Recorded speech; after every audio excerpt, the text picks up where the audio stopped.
Chapter 17. Ye must be born again.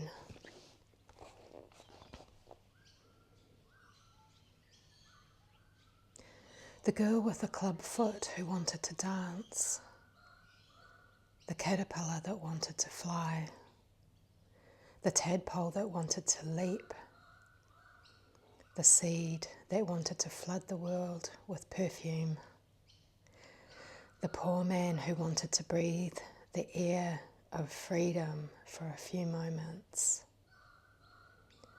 the diseased one who wanted to know ease. All of these and you must be born again. I know that it is as impossible for you as it was for Nicodemus. I know there is no possibility for you to perform the birth process or to change the vile body, and yet this is just what has to take place. Consider the lilies is not such a far-fetched and fantastic idea after all.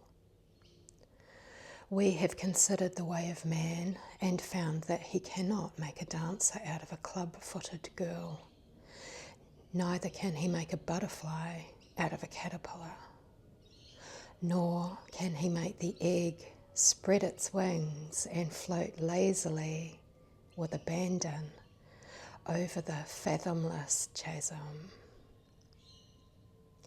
None of these things can be accomplished. The more effort put forth to make them take place, the less is accomplished. You must be born again. Marvel not. I have a way ye know not of. Definite laws govern all birth. One of these is secrecy, absolute secrecy. No meddling helpers can aid the butterfly or the eagle or the dancer. They only mar that which is coming into being. In the first place, few believe you can be born again. Do you? Do you believe it is possible for you to be born again? And since you cannot perform this process yourself, are you willing and ready to come under the deep, secret laws of letting the gestation take place in the silence of your heart? Behind the eggshell, which appears to be limitation, within the cramped cocoon which swings through the winter gale on the branch of a tree, a new birth is taking place. Be still. All of a sudden, the shell cracks. The cocoon gives way. The clubfoot stretches itself out of its cramped position and limbers itself up with joy. In the new consciousness into which you have gone, the new mansion in your Father's house, the former things have passed away, and with them all the limitations and the symbols of them.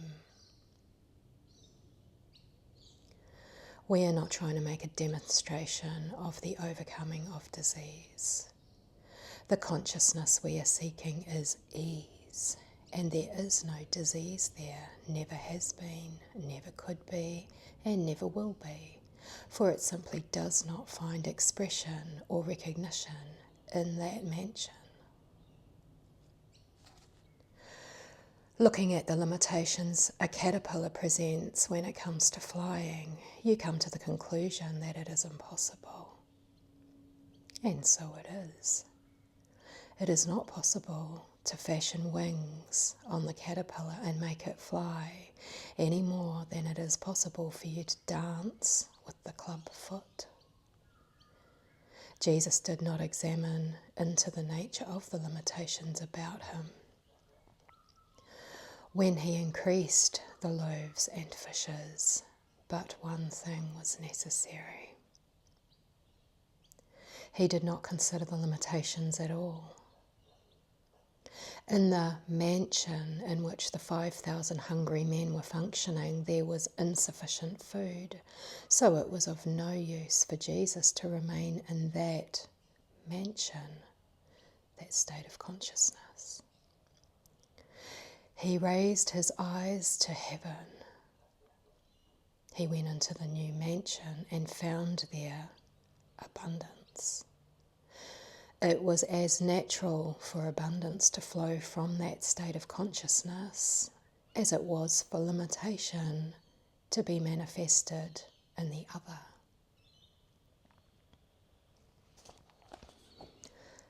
Believest thou that I am able to do this for thee? Certainly, if it is to be done, it will have to be done in a way ye know not of. For you have exhausted all known ways and failed. Do you begin to understand something of the new consciousness into which Jesus entered, wherein that which men call miraculous is natural law? He was doing nothing of himself and did not take credit for it, any more than you take credit for breathing as a personal achievement. It is just as natural to your present state of consciousness. You do not marvel at it, and yet it is one of the most marvelous things imaginable. It is so obvious, it is foolish to mention it. So is it with the mansions in my Father's house. The new consciousness embodies itself easily and naturally and supplies all that is necessary function in the new expression. Taking your attention from the appearances and judging righteous judgment seem to be impossibilities to the conscious thinking, and so they are. That is just the point of difference between the man way and the God way. Remembering that with God all things are possible is the basis of the new revelation. The fact that the proposition appears as impossible to you offers no dismay or further discouragement. You are entering into the Father consciousness, wherein the impossible of the previous state is the possible. It is natural, yes, just as natural as it was unnatural in the former state. The moment Jesus took his attention, not his sight, away from the appearances and placed it upon the presence, he began the righteous judgment, or the speaking out that which he perceived on the new plane or in the new consciousness. He spoke not of himself and his limitations, but of the power which had sent him into expression. You cannot speak of yourself and your limitations if you wish to do and accomplish the impossible. It is wonderful the way the light is breaking over you. The cold, hard intellect of the conscious thinking melts into the limitless wisdom of God when you loose it and let it go, when you free it from the narrow parentheses of your personality. The emotional love becomes divine, and the substance you now possess, even though it be but 3 drops of oil, becomes the flowing stream of life. As it passes through the garden of your body and universe, it waters it abundantly and causes all the barren places to produce. Listen, then, to the direct instructions on ways and means of seeing the kingdom of heaven. Verily, verily, I say unto thee, except a man be born again, he cannot see the kingdom of God. Verily, verily, I say unto thee, except a man be born of water and of spirit, he cannot enter into the kingdom of God. That which is born of the flesh is flesh, and that which is born of the Spirit is spirit. Marvel not that I say unto thee, ye must be born again.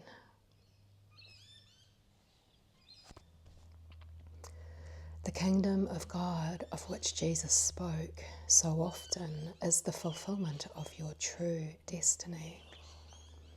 In order for this fulfillment to take place, you must be born again. You can do nothing of yourself, so there is no use trying. The possibility of a new birth looms large with the new prospects.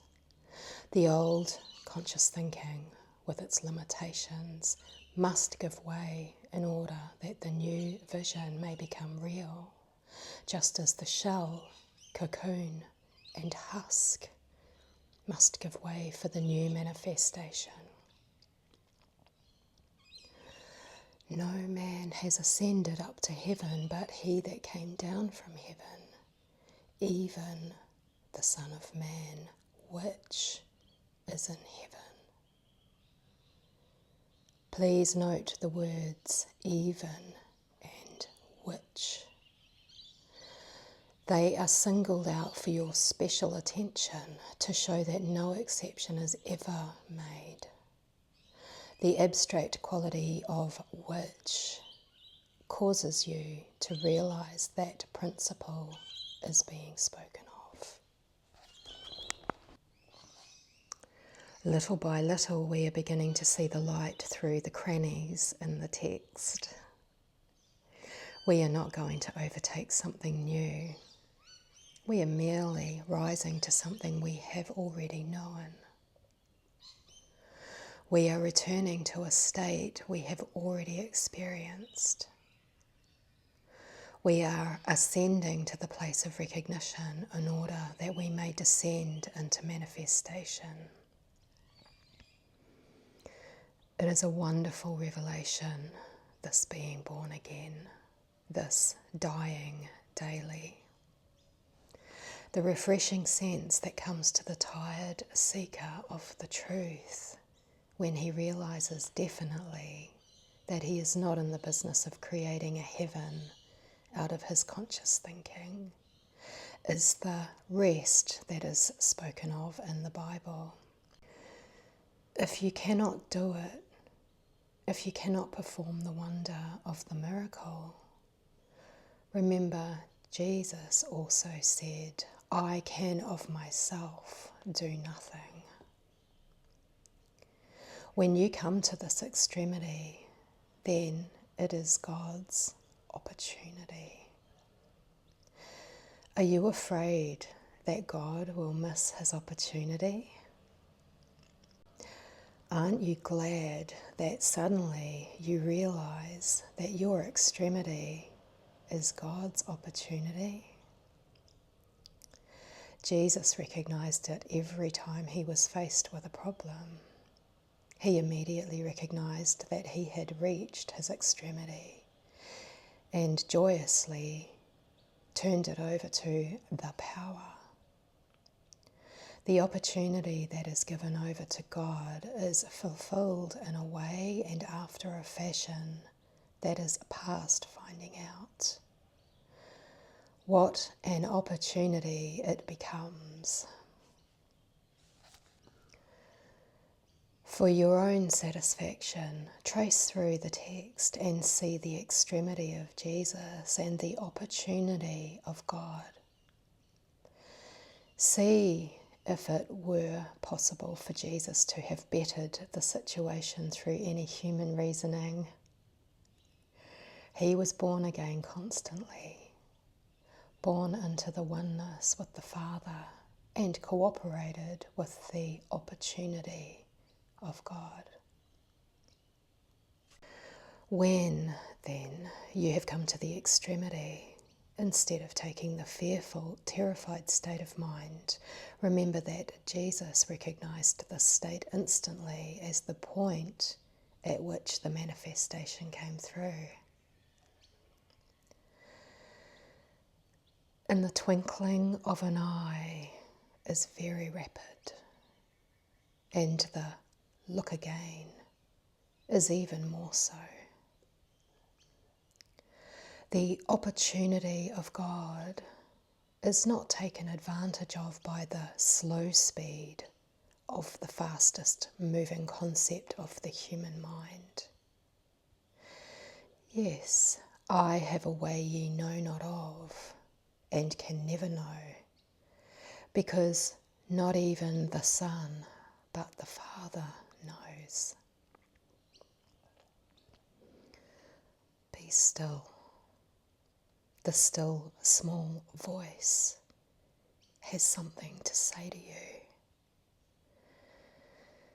It is about to speak itself into manifestation because you have at last given it an opportunity. The word extremity outpitches something terrifying to the conscious thinking. When it is understood as an opportunity of God or the end of conscious thinking, it is instantly turned into the doorway of the new manifestation. In other words, you have reached a point in your ongoing where the opportunity of God is ready to be fulfilled. The simple instructions to take your attention away from the appearances, to be silent before me, to see that you tell no man, and to salute no man on the highway, all take on new values in this new light of your extremity and God's opportunity. The man in the street may repeat over and over, man's extremity is God's opportunity. But when it comes to putting it into practice, he immediately signs it off as a mere platitude. Remembering that God sent not his Son into the world to condemn, you begin to see the futility of trying to rid yourself of evil while you are in a constant state of condemnation. The Christ came to fulfill, and this cannot take place unless you give him the opportunity to do so. Jesus gave God the opportunity by coming into a full recognition that he could do nothing of himself, after which he did not try to help, but gave thanks and stood ready to carry out the letter of the instructions which came to him from the Father within. Because you realize that you can do nothing of yourself, you do not become a helpless mass of protoplasm, waiting for something to pass through you. This realization is a beautiful state of readiness and surrender which says, "Here am I, send me." A supreme recognition of the presence. The new birth sounds difficult, sounds impossible. Gradually the light is coming, and man is seeing it as a sudden and radical turning from appearances, a letting go of the opportunity of God into full and undisputed sway. The government is upon his shoulders, and it calls for 100% cooperation from you, a willingness to flow through into the place of manifestation.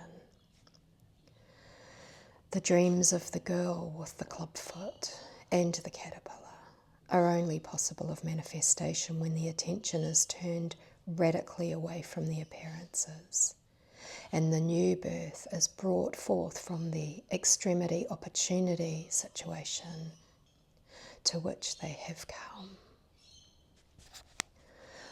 Born again, you are in a new consciousness, a new mansion, and you begin to discover things there that formerly came under the heading of demonstrations. As ye have borne the image of the earthly, so shall ye also bear the image of the heavenly. That which is born of the flesh is flesh, etc. That which comes from the conscious thinking partakes of the nature of conscious thinking, fraught with limitations and accidental law. The straining and struggling to make on the extremity conscious plane gives place to the let on the opportunity plane of spirit. These things that I have said unto you, do you hear? That your joy might be full. It is wonderful. Yes. It can be accomplished and brought to pass if you will make it my opportunity instead of remaining longer in your extremity, trying to find a few grains of wheat among the husks. Ye must be born again. It is the end. Chapter 17. Ye must be born again.